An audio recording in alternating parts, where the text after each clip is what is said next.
بسم اللہ الرحمن الرحیم۔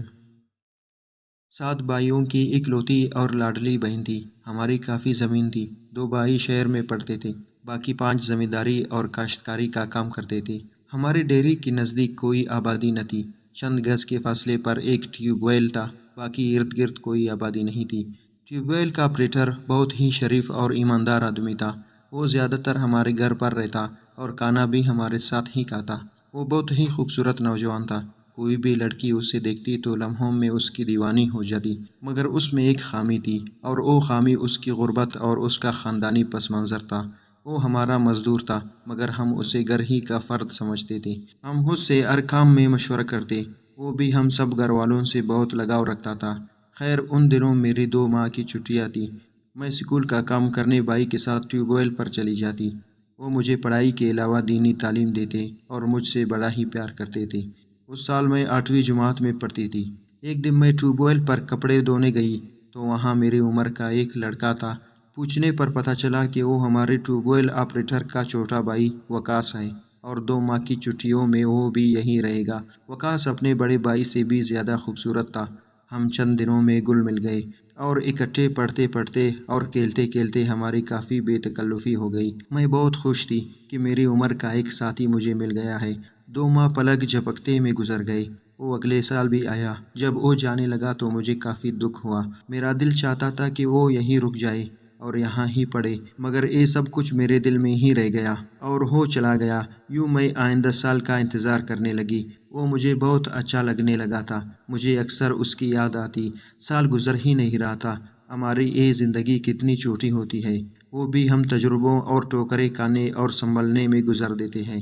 وقاص جب چوتھی مرتبہ اپنے بھائی کے پاس 2 ماہ کی چھٹیاں گزارنے آئے تو کافی خوبصورت اور کافی ہوشیار اور چالاک ہو چکے تھے۔ پھر یہ دیکھنے سمجھنے کی عمر میں بھی پہنچ گئی تھی۔ وہ کافی بدل چکا تھا۔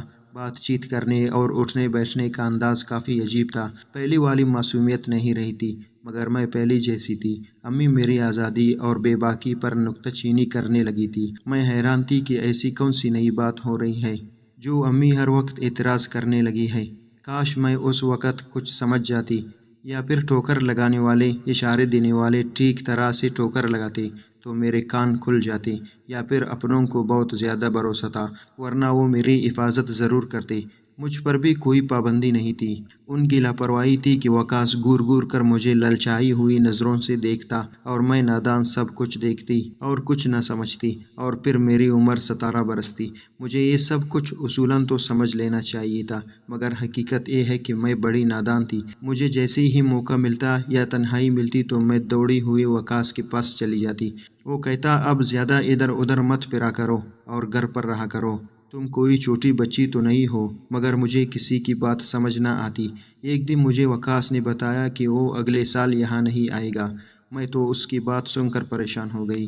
کیوں نہیں آؤ گے؟ کہنے لگا، اس لیے کہ میں فرسٹ ایئر میں چلا جاؤں گا اور کسی دور کالج میں داخلہ لینا پڑے گا۔ میں اس کی آواز میں سمٹا درد سمجھ گئی۔ مجھے لگا وہ واقعی پریشان ہے۔ تو وقاص تم یہاں بھائی جان کے پاس رہنے لگ جاؤ نا، اکٹھے کالج جائیں گے اور ملتے بھی رہیں گے۔ کہنے لگا، بھائی نہیں مانیں گے، اور پھر ان کی نوکری کا کیا بھروسہ؟ کل تبادلہ ہو جائے، لگتا ہے کہ ہم دوبارہ نہیں مل سکیں گے، اور اگر ایسا ہی ہوا تو شاید میں تمہارے بغیر زندہ نہ رہ سکوں گا۔ تم مجھے بہت اچھی لگتی ہو۔ نہیں وقاص، ایسا مت کہو، میں بھی تمہارے بغیر تو نہیں رہ سکتی۔ میں بھی روحان سے ہو گئی، لیکن یہ سب ہمارے اختیار میں تو نہیں ہوگا۔ ہمیں ایک دوسرے کے بغیر رہنا ہی پڑے گا۔ وہ دور دور خلا میں گھرتا ہوا بولا، تم کچھ کر سکتی ہو کوثر؟ یہ کہتے ہوئے اس نے سوالیہ نگاہیں میرے چہرے پر گاڑ دی۔ ہاں کیوں نہیں، میں تمہاری خاطر اس نہر میں چھلانگ لگا سکتی ہوں۔ وقاص، اگر کہو تو ابھی لگا دوں؟ وہ بولا، نہیں پگلی، چھلانگ نہیں لگانی۔ تمہیں شادی کے لیے گھر والوں کو راضی کرنا ہے اور میرا انتظار بھی کرنا ہے۔ یہ کہتے ہوئے اس کی آنکھوں میں نمی تیر رہی تھی۔ یہ تو کوئی بڑا کام نہیں، میں آج گھر والوں سے بات کروں گی۔ میں نے فوراً وقاص کو امید دلائی، نہیں ابھی نہیں، جب تمہیں میں کہوں گا تب بات کرنا۔ فی الحال تم یہ کرو کہ رات کو مجھ سے ملنے آیا کرو۔ دن کو کوئی کام کی بات نہیں ہو سکتی، کیا خیال ہے؟ میں نے کہا، رات تو بہت مشکل ہے، سب لوگ گھر پر ہوتے ہیں، انہیں پتہ لگ گیا تو میری شامت آ جائے گی۔ کہنے لگا، ارے تم چھلانگ لگانے کو تیار ہو اور رات کو آنے سے ڈرتی ہو؟ دعوے تو بڑے کرتے ہو کہ مجھ سے پیار ہے، میں نے اس کی یہ بات سنی تو مجھے بھی جوش آ گیا۔ بولی آؤں گی۔ وقاص بتاؤ کہاں آنا ہے اور ہم کیا باتیں کریں گے؟ یہ پوچھتے ہوئے میں بھی حیران تھی کہ وہ کون سی باتیں ہیں جو دن کو نہیں ہو سکتی۔ کاش میری تھوڑی تربیت ہوئی ہوتی تو میں نہ جاتی۔ کہنے لگا وہ سامنے کھیت کے پاس رات 12 بجے کے بعد جب سب گھر والے سو جائے تو تم کھیت میں مجھ سے ملنے آ جانا۔ خبردار، گھبرانے کی کوئی ضرورت نہیں ہے، میں ہوں نا تمہارے پاس۔ میں نے بھی حامی بھر لی۔ ٹھیک ہے میں آؤں گی۔ میں چلی گئی۔ اندھیرا پھیلتے ہی مجھے احساس ہو گیا کہ یہ کام اتنا آسان نہیں جتنا میں سمجھ رہی تھی۔ میں مجبور تو بہت تھی مگر ایسا بہرحال مجھے کرنا تھا۔ میں وقاص کو اداس نہیں کر سکتی تھی، نہ ہی اس کی کوئی بات ٹال سکتی تھی۔ جب گھڑی کی سوئیوں نے 12 بجا دیے تو میں اٹھ بیٹھی۔ سردی کی وجہ سے خون رگوں میں جم رہا تھا۔ میں نے خود کو حوصلہ دیا، گو یہ کام اتنا ہی مشکل تھا مگر نہر میں چھلانگ لگانے والے کے لیے تو آسان تھا۔ میں نے جو وعدہ کر لیا تو وہ پھر پورا کر کے ہی دم لیا۔ وقاص پہلے ہی میرا منتظر تھا۔ میں جھولتی لڑکھڑاتی گھر پہنچ گئی۔ رات میں اسی خاموشی سے واپس گھر پہنچی جیسے نکلی تھی۔ سب لوگ سو رہے تھے لیکن مجھے ان کا اتنا احساس نہ تھا۔ میں تو آج نئی دنیا کی سیر کرنے کو گئی تھی۔ اور جب انسان بھائیوں کی اکلوتی بہن رات کی تاریکی میں ان کی عزت و غیرت کے نام کے پرچے اڑا کر آ گئی تھی، شاید اس لیے کہ وہ لاڈلی اور اکلوتی تھی، بہت پیاری بھی تھی، اسی وجہ سے سب سکون سے سو رہے تھے۔ پھر وقاص جب تک گاؤں میں رہا ہم چوری چھپے ملتے رہے، لیکن بہت جلد گھر والوں کو خبر ہو گئی اور مجھ پر پابندیاں لگ گئی۔ لیکن انہیں کیا خبر، ہم تاریک راتوں کا سینہ چیرتے رہتے ہیں۔ مگر یہ پابندیاں صرف ڈانٹ ڈپٹ تک ہی محدود رہی۔ تھوڑی سی جدائی سہی تو میں نے وقاص سے کہہ دیا، وقاص اب تمہارا انتظار نہیں کر سکتی، نہ ہی تمہارے بغیر رہ سکتی ہوں۔ جس دن صبح سے اسے جانا تھا رات کو میں نے کہا یا تو ہمارے والدین سے شادی کی بات کرو یا تو پھر مجھے چھوڑ کر مت جاؤ، اس طرح میں تمہیں جانے بھی نہ دوں گا۔ دوسرے الفاظ میں گویا میں دھمکی دی تھی۔ اس نے بڑی تعلیم پیش کی، مجبوریاں بتائی، لیکن میں تو کچھ سننے کو تیار نہ تھی۔ میں بہت دور نکل چکی تھی، مجھے کچھ بھی دکھائی نہ دیتا تھا۔ یہی وجہ تھی کہ میں اس کی کوئی بات نہیں سن رہی تھی۔ آخر فیصلہ ہوا کہ صبح افتخار بھائی سے بات کریں گے۔ جب ہم نے افتخار سے بات کی تو وہ اچھل پڑے، ڈنڈا اٹھایا اور میرے سامنے وقاص کی اچھی خاصی پٹائی کر دی۔ مجھے بھی برا بھلا کہا، لیکن پھر انہوں نے میرے گھر والوں کو بتا دیا۔ پھر تو میرے گھر میں قیامت ٹوٹ پڑی۔ اس سے پہلے کہ میرے بھائی مجھے زندہ دفن کرتے میں ان کے پاؤں پڑ گئی اور گڑ گڑا کر معافی مانگ لی۔ اگر انہیں پتہ چل جاتا ہم کیا کچھ کر چکے ہیں تو میرا انجام دیکھ کر نہ جانے کتنی صدیوں تک وہ ڈرتی کانپتی رہتی۔ ان کے خیال میں تو صرف یہ تھا کہ شاید ہم ایک دوسرے کو پسند کرنے لگے ہیں، اور پھر یہ سب کچھ دیکھ کر بھی اگلی رات ہم وہ منصوبہ ترتیب دے چکے تھے جو ازل سے ہوتا آیا ہے۔ راہ فرار کا جو کچھ گھر سے مل سکا میں نے لے لیا۔ پھر اگلی رات ہم 6 میل کا پیدل سفر کر کے قریبی شہر پہنچ گئے اور وہاں سے راتوں رات کراچی پہنچے۔ وقاص شاید میرا ساتھ نہ دیتا مگر دوسری صورت میں اس کا جو انجام ہوتا وہ بھی جان چکا تھا۔ وہ بھی مجبور تھا۔ ہمارے لیے یہ سب کچھ نیا تھا لیکن ہم اپنے کیے کے ہاتھوں مجبور تھے۔ یہ سب کیا درا وقاص کا تھا اور مجرم میں بھی تھی۔ میں نہ چاہتی تو اس کے اختیار میں کیا تھا۔ صبح 7 بجے ہم ٹرین سے روانہ ہو چکے تھے۔ گاڑی چل پڑی تو ہم نے سکھ کا سانس لیا۔ یقین سا ہو گیا کہ خطرہ ٹل چکا ہے۔ زندگی میں پہلی مرتبہ میں جی بھر کر روئی تھی۔ مجھے بہت دکھ ہو رہا تھا اور پھر یہ کوئی معمولی حماقت نہیں تھی۔ میں نے پہلی بار اتنا بڑا قدم اٹھایا تھا۔ میں ذرا سی بھی دکھی ہوتی تھی تو میرے بھائی زمین ہاتھوں میں اٹھا لیتے تھے۔ بوڑھی اور ضعیف ماں جس نے نہ جانے کتنے مصائب جھیل کر مجھے پالا تھا، پھر بوڑھا باپ جس کی آنکھوں کا میں نور تھی، اس میں کوئی شک نہیں تھا۔ حالانکہ گاؤں کے لوگ بیٹیوں پر اعتبار نہیں کرتے تھے مگر خدا جانے مجھے کیا ہو گیا تھا۔ مجھے ماں باپ کی محبت بھی نہ یاد آئی۔ محبت کی جال میں آ کر میں ساری حدود بھول گئی تھی، اور بھولی بھی کس کے لیے تھی؟ جس کے پاس نہ رہنے کا ٹھکانہ تھا نہ کھانے کو روٹی تھی۔ اس نے مجھے ایک دوست کے گھر میں ٹھہرایا۔ میں نے اسے اپنے ٹھکانے کا بندوبست کرنے کا کہا تو بولا، دیکھو کوثر، اتنی جلدی کوئی اور بندوبست نہیں ہو سکتا۔ ہمیں مکان کے علاوہ ایک آدھ انسانی سہارے کی بھی ضرورت ہے۔ اتنے بڑے شہر میں ہمارا کوئی واقف بھی نہیں، کچھ نہ کچھ تو کرنا ہے نا۔ یہ کہتے ہوئے وقاص تقریباً رو دیا۔ مجھے بھی اس کے انداز پر ترس آ گیا۔ میں نے اسے سہارا دیا، لیکن جب کافی دن گزر گئے اس نے دوست کا گھر نہ چھوڑا تو مجھے الجھن ہونے لگی۔ میں کیا کر سکتی تھی؟ مکمل طور پر اس کے رحم و کرم پر تھی۔ اب میں گھنٹوں روتی رہتی اور اپنی غلطی پر بہت شرم آتی رہتی تھی۔